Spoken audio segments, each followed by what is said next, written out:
হে everyone, তো আজকে হচ্ছে আমরা অ্যাসিড প্রপার্টিজ অফ ট্রানজ্যাকশন নিয়ে আলোচনা করব। তো ট্রানজ্যাকশনের এই চারটা প্রপার্টিজ এগুলো হচ্ছে they ensure reliable processing of database transactions. তো অ্যাসিড প্রপার্টিজগুলো কী কী আমরা যদি দেখে ফেলি, এখানে এ দিয়ে হচ্ছে বোঝায় অ্যাটমিসিটি,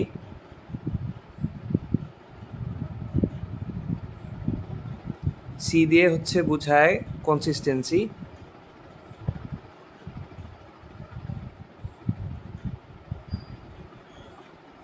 আই দিয়ে হচ্ছে বোঝায় আইসোলেশন,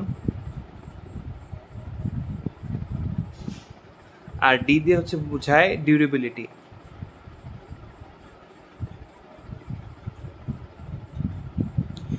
তো এগুলা কোনটা কি আমি একটা একটা করে হচ্ছে এখন এক্সাম্পল দিয়ে বুঝাই দিয়ে দেব। প্রথমে আমরা দেখি অ্যাটমিসিটি জিনিসটা কি।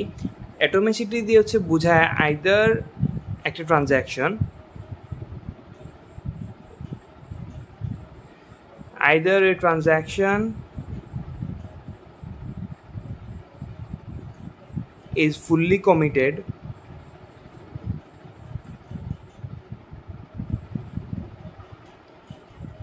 or not completed at all.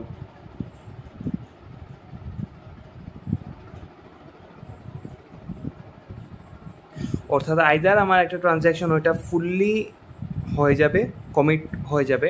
Commit হওয়া মানে লেটসে আমার ট্রানজ্যাকশনটা শেষ, ওইটা হচ্ছে আমার মেমোরিতে স্টোর হয়ে গেছে। একবার স্টোর হয়ে গেলে ওইটাকে আমরা চেঞ্জ করতে পারবো না। তো আইদার আমার ওই ট্রানজ্যাকশনটা ফুললি কমিট হয়ে যাবে অথবা ওইটা কমপ্লিট হবেই না, মানে আমার আবার রিস্টার্ট করা লাগবে। এটা হচ্ছে আমার অ্যাটমিসিটি প্রবলেম। এই জায়গায় হচ্ছে মানে আমার রিজিউম করার কোনো হচ্ছে ওয়ে নাই। লেটসে আমার একটা ট্রানজ্যাকশনে 10টা অপারেশনস আছে, 10টা অপারেশন একটা ট্রানজ্যাকশনে। ওই 10টার মধ্যে হচ্ছে আমি 9টা অপারেশন কমপ্লিট করে ফেললাম, 9টা অপারেশন হয়ে গেছে, বাট আমার একটা অপারেশন হচ্ছে হয় নাই কোনো একটা কারণে, আমার সিস্টেম ফেলিওর বা কোনো একটা রিজনে হচ্ছে আমার ওই অপারেশনটা হয় নাই। তখন আমি কিন্তু এরকম করতে পারবো না, আচ্ছা ওই যে জায়গায় হচ্ছে আমি ভুল করছি ওই জায়গা থেকে আবার রিজিউম করে ফেলি, এরকম হবে না। আমার এভরি অপারেশন হচ্ছে আবার রিস্টার্ট করা লাগবে একদম স্টার্ট থেকে করে, তখন হচ্ছে আমার আশা লাগবে। যদি আমার 10টা হচ্ছে মানে যটা অপারেশন ছিল সবগুলো অপারেশন যখন কমপ্লিট হয়ে যাবে তখন হচ্ছে আমরা কমিট করে ফেলবো। আমরা কমিটে চলে গেলে তখন হচ্ছে আমার মেমোরিতে স্টোর হয়ে যাবে ওইটা, তারপর আর চেঞ্জ করা যাবে না। তো অ্যাটমিসিটি ওই জিনিসটাই বোঝায় যে আইদার ওইটা কমিট হয়ে যাবে অথবা আমার আবার হচ্ছে রিস্টার্ট করে ফেলবে। একটা এক্সাম্পলের থ্রু আমি বুঝাই। লেটসে আমার এক্স, আচ্ছা এক্স থাক, আমি নাম দিয়ে হচ্ছে বুঝাই। লেটসে রিফাত হচ্ছে সায়েমকে টাকা পাঠাবে, হ্যাঁ বিকাশের থ্রু হচ্ছে টাকা দিবে। লেটসে রিফাতের কাছে আছে হচ্ছে 200 টাকা, সায়েমের কাছে লেটসে আছে হচ্ছে 100 টাকা। তো রিফাত করবে কি, রিফাত সায়েমকে 100 টাকা পাঠাবে। 100 টাকা পাঠাইলে তখন হচ্ছে ওর অ্যাকাউন্ট থেকে আমরা 100 টাকা কেটে ফেললাম বিকাশ অ্যাকাউন্ট থেকে। কাটার পর ওই 100 টাকা হচ্ছে সায়েমের কাছে যাবে। এখন কোনো একটা রিজনে ওই টাকা পৌঁছাইলো না সায়েমের কাছে। লেটসে সায়েমের যে নাম্বারে হচ্ছে রিফাত সায়েমকে টাকা দিচ্ছে ওই নাম্বারে কোনো অ্যাকাউন্টই নাই, বিকাশ অ্যাকাউন্টই নাই, অথবা লেটসে ইন্টারনেট চলে গেছিলো মাঝখানে বা কোনো একটা রিজন হচ্ছে টাকাটা পৌঁছায় নাই। টাকাটা পৌঁছায় নাই মানে কি আমার ট্রানজ্যাকশন ইনকমপ্লিট। ওই টাকাটা না পৌঁছলে এখন রিফাতের অ্যাকাউন্টে তো আসে 100 টাকা, 100 টাকা হচ্ছে সেন্ড হইতেছিল। এই 100 টাকা কী হবে এখন? 100 টাকা মাঝখানে গিয়ে মানে হারায় যাবে? ওইটা কি আর কি রিফাত ফেরত পাবে না, ওইটা কি সায়েমের কাছে আর কোনো দিনই যাবে না? এরকম তো না। 100 টাকা বিকাশে কী হয়, আমরা টাকা পাঠাইলে ওইটা যদি ট্রানজ্যাকশনটা কমপ্লিট না হয় ওই টাকাটা আবার আমার অ্যাকাউন্টে হচ্ছে ফেরত চলে আসে। অর্থাৎ ওই 100 টাকা আবার রিফাতের কাছে হচ্ছে ফেরত চলে আসবে এবং রিফাতের অ্যাকাউন্টে আবার 200 টাকা হয়ে যাবে, ইন টোটাল 200 টাকাই থাকবে। তো এটি হচ্ছে আমার অ্যাটমিসিটি। আইদার টাকাটা আমার ফুললি ট্রানজ্যাকশন হয়ে সায়েমের কাছে পৌঁছায় যাবে, অর্থাৎ আমার এই জায়গায় 100, এই জায়গায় হচ্ছে এখন 100 + 100 200 টাকা হয়ে যাবে। ওই 100 টাকা আমি পাঠিয়ে দিলাম। আইদার এইটা যদি আমার মাঝখানে কোনো একটা ঝামেলা হয় যদি আমার কমিট না হয়, ট্রানজ্যাকশনটা কমপ্লিট না হয়, তখন ওই টাকাটা আবার ফেরত চলে আসবে রিফাতের কাছে। আবার আমার যে জায়গা থেকে চেঞ্জ করছিলাম ওই জায়গায় ফেরত চলে এসে হচ্ছে আবার মানে আমার রিস্টার্ট করা লাগবে জিনিসটা, আমার আবার টাকা পাঠানো লাগবে। যদি আমার পাঠাইতে হয় একবার হচ্ছে রিস্টার্ট করে আমার টাকা পাঠানো লাগবে। তো এইটাই হচ্ছে আমার অ্যাটমিসিটি জিনিসটা, যে আইদার আমার ট্রানজ্যাকশনটা ফুললি কমিটেড হয়ে যাবে অথবা মানে এক্সিকিউট হবেই না, আবার আমার রিস্টার্ট করে হচ্ছে সব কাজগুলো হচ্ছে আবার করা লাগবে। তো অ্যাটমিসিটি গেল, এখন আমরা দেখবো হচ্ছে কনসিস্টেন্সি। কনসিস্টেন্সি জিনিসটা বোঝায় হচ্ছে যে আমার ট্রানজ্যাকশনের আগে, before the start of the transaction, আমার যে ডাটাবেস ওইটা যাতে কনসিস্টেন্ট থাকে আমার ট্রানজ্যাকশনের পরও, অর্থাৎ আমার ট্রানজ্যাকশন হয়ে যাওয়ার পর হচ্ছে আমার ডাটাবেসে কোনো ধরনের হচ্ছে পরিবর্তন আসবে না। এটা হয়তো ডেফিনেশন শুনে একটু টাফ লাগতে পারে, but it's actually very simple. আমি একটা এক্সাম্পলের থ্রু আবার বুঝাই। এক্সাম্পলটা এরকম আমরা দেখি যে লেটস সে ওই ডেফিনেশনটাই আমরা এরকম মনে রাখি, বিকাশের থ্রু মনে রাখি যে আমার একটা ট্রানজ্যাকশন হওয়ার আগে টোটাল যে টাকাটা ছিল, the some of the money will be the same even after the transaction. অর্থাৎ আমার ট্রানজ্যাকশনের আগে যা ছিল, যে বি দিয়ে দেয় বিফোর ট্রানজ্যাকশন, আচ্ছা before transaction and after transaction আমার টাকার পরিমাণটা হচ্ছে সমান থাকবে।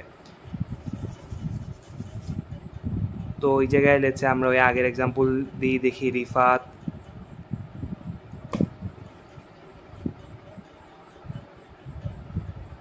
আর সায়েম।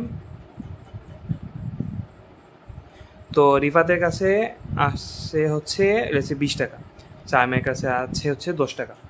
তো এখনও ট্রানজ্যাকশন হয় নাই, কিন্তু ট্রানজ্যাকশন স্টার্ট হওয়ার আগে ওদের টোটাল টাকা কত আছে? টোটাল টাকা আছে হচ্ছে 30 টাকা। এখন রিফাত হচ্ছে সায়েমকে যখন 10 টাকা দিয়ে দিবে, তো রিফাতের কত থাকলো? 10 টাকা ওর অ্যাকাউন্টে। টাকা দেওয়ার পর ট্রানজ্যাকশন হয়ে গেছে, ট্রানজ্যাকশন হওয়ার পর এখন সায়েমের টাকাও পেয়ে গেছে, টাকা পাওয়ার পর টাকা কত হয়েছে? 10 টাকা পেয়ে ওর টোটাল হয়েছে 20 টাকা। তখন ট্রানজ্যাকশনের পর আমার টোটাল টাকা কত? 10 + 20 হচ্ছে 30 টাকা। তো before the transaction started and after the transaction occurred আমার টাকার অ্যামাউন্টটা হচ্ছে সেম। কনসিস্টেন্সি জিনিসটা এইটাই বুঝে যে আমার ডাটাবেস কনসিস্টেন্ট থাকবে before the start of the transaction and after the transaction. তো এইটাই হচ্ছে আমার কনসিস্টেন্সি। এখন আমরা আইসোলেশনটা দেখব। তো আমরা আইসোলেশন শুনলে কি বুঝি? কোভিড যে সময় হয়েছিল, তখন কারো যদি হচ্ছে কোভিড ধরা পড়তো, তখন আমরা তাদের কোয়ারেন্টাইনে পাঠিয়ে দিতাম, অর্থাৎ আইসোলেটেড করে ফেলতাম হচ্ছে মানে বাকি যে মানুষ আছে ওদের থেকে। তো আইসোলেশন জিনিসটা কি? কমিউনিকেশন থাকবে না বা কোনো ধরনের হচ্ছে আমার কানেকশন থাকতেছে না, ফিজিক্যাল কানেকশন বা কোনো ধরনের হচ্ছে কানেকশন নাই, এরকম একটা জায়গায় হচ্ছে আমরা তাদেরকে পাঠিয়ে দিলাম।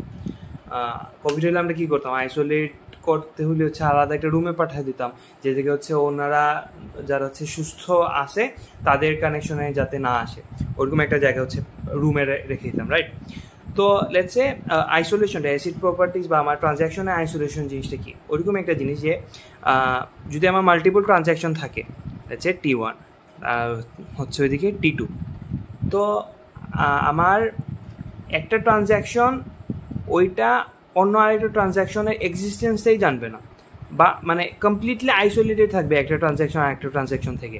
এই ট্রানজ্যাকশনটা মানে T1টা আমার T2 ট্রানজ্যাকশনে কোনো ইফেক্ট ফালাবে না, কোনো হচ্ছে মানে ওইটা বাধা দিবে না, বা ওইটায় কোনো ধরনের হচ্ছে মানে সোজা কথা আর কি, ইফেক্ট কোনো ধরনের কোনো টাইপের ইফেক্ট ফালাবে না। এক্সিস্টেন্সই জানে না, T1 জানে না যে T2 এক্সিস্ট করে। আমরা ওই আগের এক্সাম্পল থেকে হচ্ছে বুঝে ট্রাই করি। লেটস সে এই জায়গায় একটা ট্রানজ্যাকশন হইতেছে রিফাত আর সায়েমের মধ্যে। রিফাত হচ্ছে সায়েমকে টাকা পাঠাইতেছে। আবার আরেকটা ট্রানজ্যাকশন হইতেছে লেটস সে তিথি হচ্ছে এমিকে টাকা পাঠাইতেছে। তো এই জায়গায় যখন মানে রিফাত সায়েমকে টাকা পাঠাইতেছে, ও কিন্তু জানে না যে তিথিও এমিকে টাকা পাঠাইতেছে, বা ও কোনো মানে কোনো কিছু করে হচ্ছে ওই ট্রানজ্যাকশনটা বাধা দিতে পারবে না, বা ওই ট্রানজ্যাকশনটা হচ্ছে কোনো এফেক্ট ফেলাইতে পারতেছে না। ট্রানজ্যাকশনটা ওই ট্রানজ্যাকশন তার মতো চলতেছে, এই ট্রানজ্যাকশন তার মতো চলতেছে। আমার আইসোলেশন জিনিসটা ওইটাই যে একটা ট্রানজ্যাকশন যদি মাল্টিপল ট্রানজ্যাকশন থাকে, একটা ট্রানজ্যাকশন আরেকটা ট্রানজ্যাকশন মানে ওরা হচ্ছে ইন্ডিপেন্ডেন্টলি চলতে থাকবে, একটা একটার উপর কোনোভাবে ডিপেন্ডেন্ট থাকবে না বা একটা একটার উপর কোনো ধরনের ইফেক্ট ফালাবে না। তো এটা হচ্ছে আমার আইসোলেশন বোঝায়। আর আমার ফাইনাল যে প্রপার্টি ওটা হচ্ছে আমার ডিউরেবিলিটি। ডিউরেবিলিটি জিনিসটা কী বোঝায়, যে একবার যদি আমার কমিট হয়ে যায় তখন আমার রেজাল্টটা পার্মানেন্ট, ওইটা পার্মানেন্টলি স্টোর হয়ে যাবে, ওইটাকে আর চেঞ্জ করা যাবে না, কোনোভাবেই চেঞ্জ করা যাবে না। ইভেন ইফ দ্য সিস্টেম ক্র্যাশেস ওই রেজাল্টটা স্টোর হয়ে থাকবে, ওইটা আর চেঞ্জ হবে না। চেঞ্জ হবে না কি মানে বদলাবে না, বা ওইটা আমরা লুজ করতেছি না, ওইটা সেফ আছে, সিকিউর আছে, ওইটা হচ্ছে আমার ডিউরেবিলিটি বোঝায়। ডিউরেবিলিটির এক্সাম্পলটা আমরা এরকম দিয়ে দিতে পারি যে লেটসে সায়েম ও হচ্ছে টাকা তুলতেছে, ওরা হচ্ছে সেকশন থেকে একটা ট্যুরে যাবে, তো ট্যুরে যাওয়ার জন্য হচ্ছে টাকা তুলতেছে সবার থেকে, হচ্ছে টিকিটের 100 টাকা করে হচ্ছে রাখতেছে। তো টিকিট করার আগেই ওরা হচ্ছে টাকাটা সবার থেকে টাকাটা নিয়ে ফেলছে, যাতে একবার টাকা দিয়ে দিলে ওরা হচ্ছে আর যেন হচ্ছে না করতে পারে না যে না আমি ট্যুরে যাব না। ট্যুরের প্ল্যান তো এরকমই হয় যে সবাই প্রথমে বলে হ্যাঁ চলো চলো চলো, তারপর ট্যুরের দিন এসে দেখা যায় যে আমার তো মাথা ব্যথা, আমার তো আজকে ওই জায়গায় এইটা কাজ ওইটা কাজ। তো ওই জন্য সাইম করলো কি, সবার থেকে হচ্ছে 100 টাকা বিকাশে নিয়ে নিল, যে আচ্ছা টিকিটের টাকা দিয়ে দাও। একবার টাকা দিয়ে দিলে ওরা কমিট করে ফেললো, ওরা হচ্ছে এখন তো আর মানে পিছপা হইতে পারবে না, রাইট? ওরা হচ্ছে যাওয়া লাগবেই ট্যুরে। তো রিফাত করলো কি, রিফাত 100 টাকা হচ্ছে বিকাশে সায়েমকে দিয়ে দিল। দেওয়ার পর এখন যদি রিফাত লেটসে ট্যুরে দিন ওরা যাওয়ার ইচ্ছা নাই, ও যাবে না, ওর হচ্ছে ভালো লাগতেছিল না, কিন্তু ও তো টাকা দিয়ে দিছে, এই টাকা এখন আর ফেরত পাবে না। সায়েম ওই টাকা দিয়ে টিকিটও করে ফেলছে। তো প্রথমে রুল দিয়ে দিয়েছিল যে টাকা একবার দিয়ে দিলে ওই টাকাটা আর ফেরত দেওয়া যাবে না, কারণ ওইটা দিয়েছে আমি টিকিট কিনে ফেলবো, তুমি টাকা দেওয়া মানে হচ্ছে ফাইনাল, তোমাকে আমি লিস্টে হচ্ছে কাউন্ট করে ফেলতেছি। তো এখন একবার হচ্ছে রিফার টাকাটা দিয়ে দিয়েছে, এখন যদি ও ইচ্ছা নাও হয় কিন্তু টাকাটা ফেরত পাবে না, টাকা দিয়ে টিকিট কেনা হয়ে গেছে। তো এটা ডিউরেবিলিটি, রাইট? আমি একবার হচ্ছে আমার কমিট হয়ে গেলে ওই জিনিসটা আর হচ্ছে মানে রোল ব্যাক হবে না, বা ওইটা আমরা লুজেছি না ওই ডাটাটা, যে একবার হচ্ছে আমার কমিট হয়ে গেলে ওই রেজাল্টটা এখন পার্মানেন্ট। তো এইটাই হচ্ছে আমার ডিউরেবিলিটি। তো এইটাই ছিল অ্যাসিড প্রপার্টিজের যা বোঝানোর। খুব ইজি একটা টপিক, আসলে এক্সামে আসার মতো একটা টপিক। তো হ্যাঁ, এটা আসলে হোপফুলি খুব ইজিলি আনসার করতে পারবেন সবাই। এগুলো এক্সাম্পল দিয়ে যদি বুঝিয়ে দিয়ে দেন তাইলেই ভালো মার্কই দিয়ে দিবেন স্যার। তো হ্যাঁ, অ্যাসিড প্রপার্টিজ এতটুকু। Thank you.